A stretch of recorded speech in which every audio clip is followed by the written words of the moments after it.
ആഗ്രഹിക്കുന്ന പെങ്ങള് ലജ്ജ വേണം മോള്, നാണം വേണം മോള്. എന്റെ പ്രിയപ്പെട്ടവരെ, ഇന്ന് നമ്മുടെ സമുദായത്തിലെ പെൺമക്കളുണ്ടല്ലോ, ഉസ്താദന്മാര് പറയും ദൂരം അവർക്ക് പടച്ചവനെ വാശി കൂടുകയാണ്. വേണമെങ്കിൽ എന്തെല്ലാം കാണിക്കാൻ പറ്റുമോ അതൊക്കെ കാണിക്കുന്ന കാലഘട്ടമാണ്.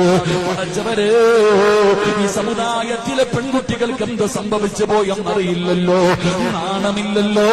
അവസാനം ഒരു കാലഘട്ടം വരുമ്പോ നടുറോഡിൽ കിടന്ന് വ്യഭിചരിക്കുമെന്ന് മുത്തുനബി പറഞ്ഞല്ലോ. അത് ഖിയാമത്ത് നാളിന്റെ അടയാളമാണ്. പക്ഷേ ഇന്ന് പാർക്കുകളിൽ കടന്നു ചെന്നാൽ ഏതെങ്കിലും ഒരു മരത്തിന്റെ ചുവട് കെട്ടിയാ മതിയല്ലോ.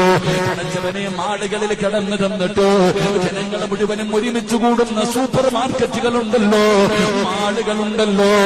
ആ മാളുകളിൽ പോലും എന്റെ പ്രിയപ്പെട്ട ഫർദ ധരിച്ച പെൺകുട്ടികളുണ്ടല്ലോ. പരസ്യമായി നിന്ന് ചെയ്യുന്ന പേക്കൂത്തുകൾ കണ്ടാൽ സഹിക്കാൻ കഴിയില്ലല്ലോ. എന്തേ പെങ്ങളോ ഇങ്ങനെ സംഭവിച്ചു പോയത് എന്തുകൊണ്ടാണ്? എന്തുകൊണ്ടാണ് ഇത്രയും ഈ ഉമ്മത്ത് അതപ്പതിച്ചു പോയതെന്നറിയോ? ഒരൽപ്പം എവിടെയെങ്കിലും കിട്ടിയോ? ആണുങ്ങൾ കാണുന്നുണ്ടോ? നാണമില്ലല്ലോ.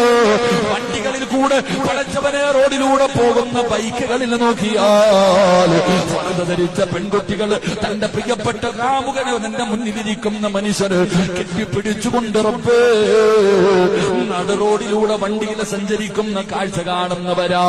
കല്യാണ വീടുകളിൽ പോയാൽ പടച്ചവനെ സഹിക്കൂലല്ലോ.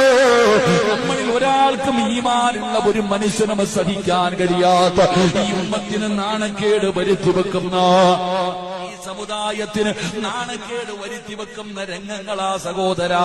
എന്റെ പെങ്ങളോട് പറയുന്നു, നീ ജീവിക്കുന്ന ഇന്ത്യ മഹാരാജ്യം, നിനക്ക് എന്ത് വസ്ത്രം വേണം?